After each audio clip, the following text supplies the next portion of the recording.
Despite its reputation around the world, Canada, like any other country, has its fair share of serial killers. Serial killers from Canada must have killed at least 3 people to be recognized as a serial killer, and usually have the same sort of method of operation, same sort of killings. Be the same one over and over and over, same type. The great white north crop of serial killers are indicative to the region and involve everything from farms to inner cities as backdrops, or I should say, for the slangs. Take a look at some of the most famous Canadian serial killers to date. Hey guys, welcome back. And for you new viewers, welcome. I hope you like the story. Anyways, down below, for any of you new people, hit that subscribe button. You're going to enjoy the show. Now, just a heads up. There's one picture that you will see in here, which is Tammy Homolka, Carla's sister. She's got some pretty severe burns on her face. The picture was taken while she was laying in the morgue. So yes, in the picture she is dead.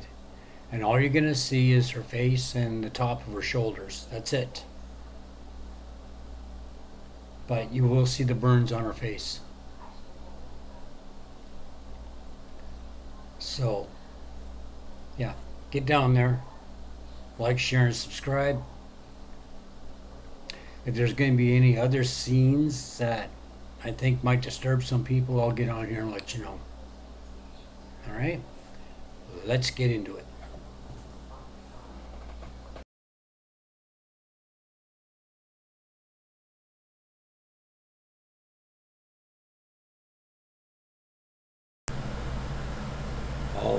Bernardo operated primarily out of East Toronto, city of Scarborough, with his wife, Carla Homolka, known as the Scarborough Rapist, as well as the schoolgirl killer, and sometimes used an alias, Paul Jason Teal. From 1987 to 1989, it is estimated that Paul Bernardo committed numerous rapes and attempted rapes. He was eventually questioned by police, but they let him go without pressing charges. He then moved his attention, with the help of his wife, to a series of rapes and murders between 1990 and 1992. They usually involved him raping a girl while Homolka videotaped it. In all, 3 murders are proven, one of which was Homolka's sister, Tammy. Bernardo and Homolka were arrested in 1993. He was convicted and given life in prison. She made a plea deal and was charged with manslaughter, for which she got 12 years in prison. Homolka was released in 2005 and remarried. She has a new name and lives in Quebec.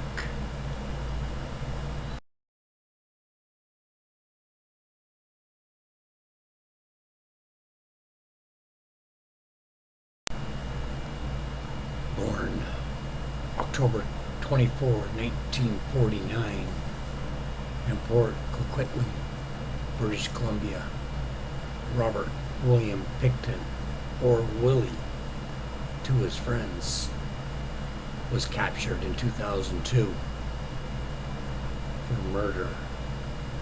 The scope of his killings was unknown exactly. He was charged with 6 murders, but confessed to 49, with an undercover agent masquerading as another inmate. Picton and his brother were multimillionaires, operating a pig farm in their hometown. He also started a non-profit charity named the Piggy Palace, Good Time Society. He converted his former slaughterhouse to a dance club, began holding raves in the 1990s. On any given night, he would have upwards of 2,000 people, including prostitutes and members of the Hells Angels.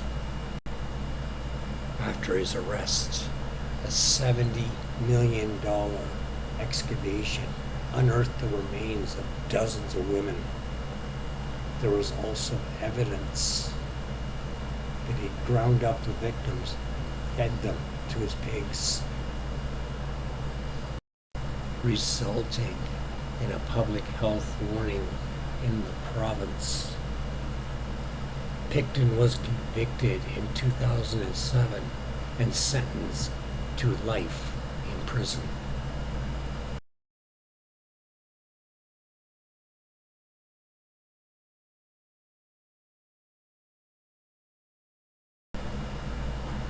Born in 1947, Russell Johnson became known as the Bedroom Strangler. During the 1970s, he raped and killed a number of women in Ontario. But when the victims were identified, it was deemed that they simply died in their sleep. Johnson would climb the side of the buildings and wait for the victims to fall asleep while watching them for hours. He then would commit his acts, murder them, and make them look like they were sleeping. In addition, the 3 murders he was charged with, he admitted to 7 more as well as 17 other attacks. In 1978, he was found not guilty by insanity and was put in the Oak Ridge Mental Health Center, a maximum security facility.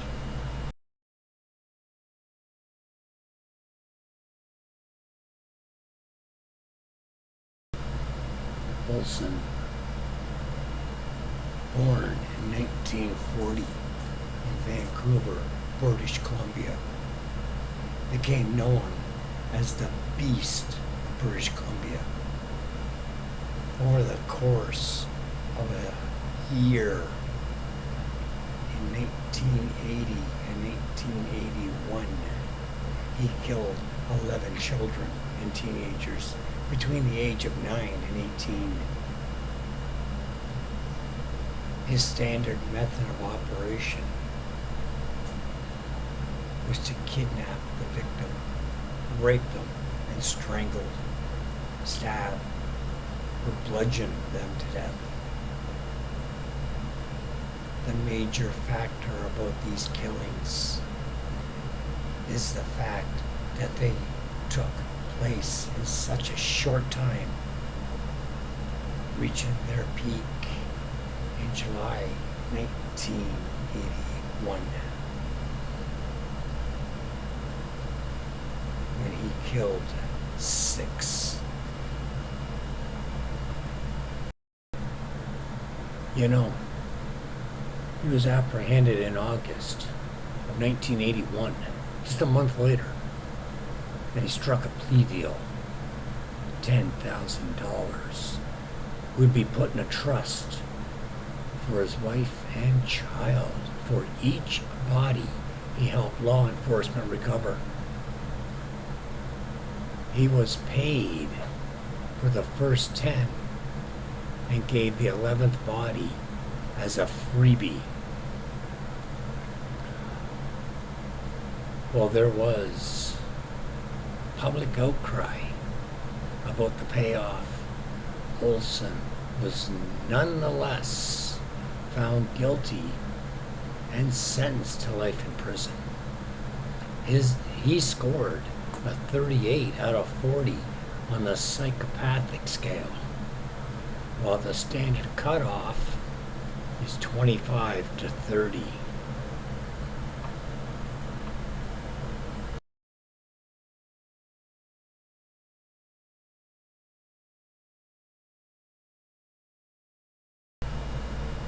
Born Peter Woodcock. In 1939, he later changed his name to David Michael Kruger while in prison. Woodcock was born to a 17-year-old woman and given up for adoption almost immediately. He went from home to home, finally settling in at age 3. He was poorly adjusted in school and made no friends.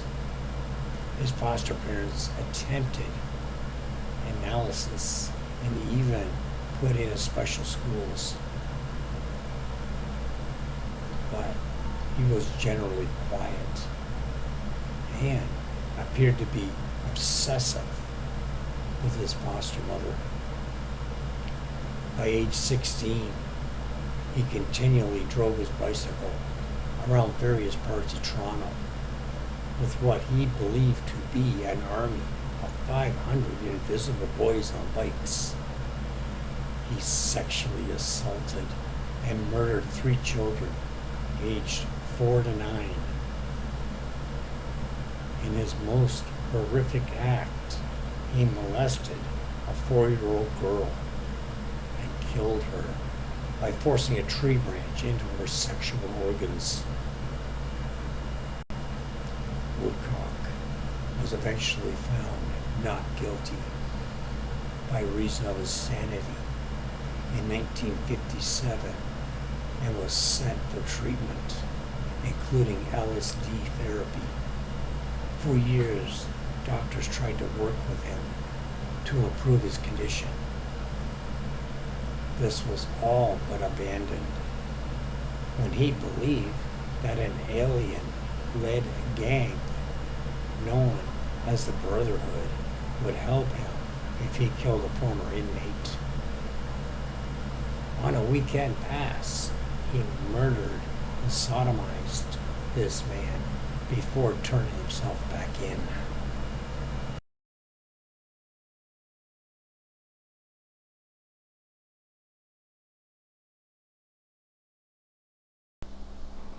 The boozing barber. Jordan, born in 1931, had a unique murder method. He used alcohol to kill his victims. Operating in Vancouver area from 1965 to 2004, Jordan would go to bars and pick up Aboriginal women and bring them back to his hotel room. There, he would offer them money for sex and proceed to drink extreme levels of alcohol with them. It is said he drank at least 50 ounces of alcohol per day. So, he was able to drink to the point where his victims passed out.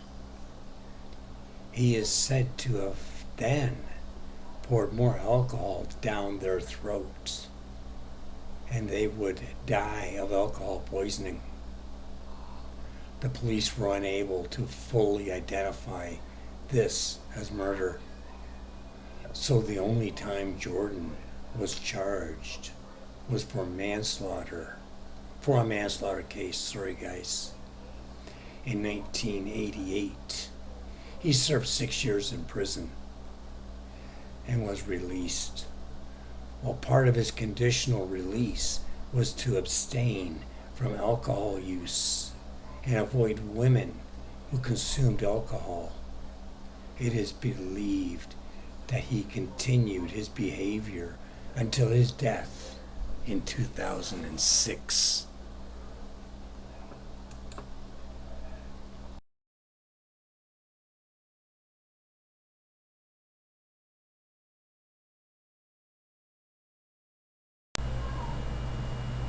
Born in 1948, Ledger was convicted for his first murder in 1986, along with two others. He beat a man to death and seriously injured the guy's wife.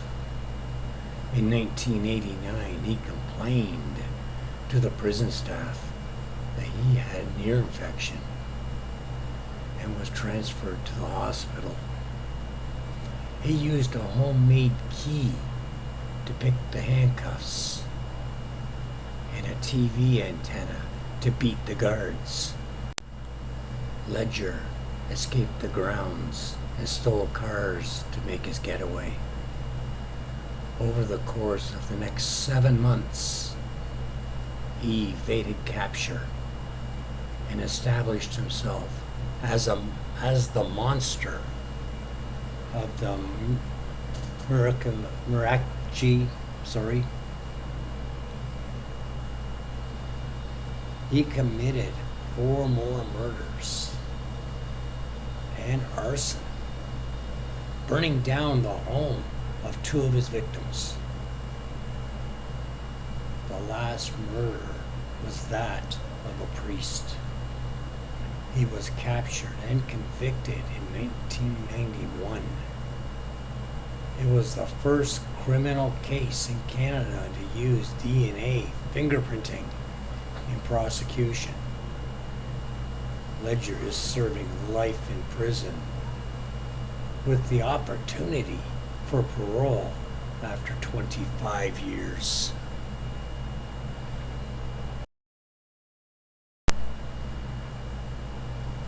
There you go, guys. Hope you enjoyed that. 7 of the most famous serial killers in Canada. Like, share, subscribe, hit the bell. You'll get more when I make it. I'm going to start making another one right away. I'm out of here.